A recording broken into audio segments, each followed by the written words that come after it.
Hoje é sábado da terceira semana da Quaresma, dia 30 de março. Em nome do Pai, do Filho e do Espírito Santo. Amém. Se hoje ouvirdes a voz do Senhor, não fecheis os vossos corações. Diz o Evangelho de São Lucas. Ó Deus, tem piedade de mim, que sou pecador.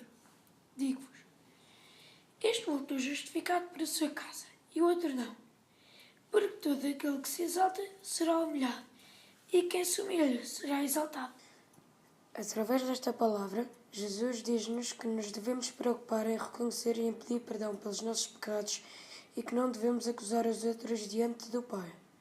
Pelo contrário, imitando Jesus e como lembra Nossa Senhora de Fátima aos pastorinhos, devemos oferecer-nos em sacrifício por amor a Deus, pela conversão e salvação dos pecadores. Jesus, ajuda-me a reconhecer os meus pecados, a arrepender-me e a pedir perdão por eles.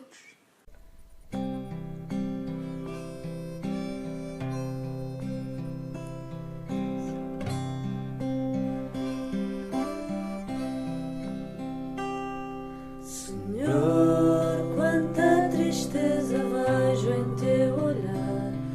Gostava de te consolar. Eu sei que sofres tanto, sei o meu amor. Senhor, eu quero ser melhor.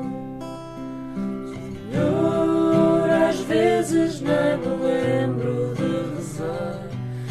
Às vezes esqueço-me de ti.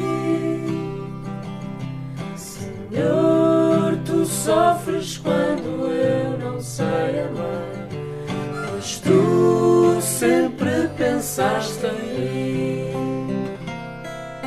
Amor me dás sempre que eu venho aqui. Amor me dás sem nunca te o pedir.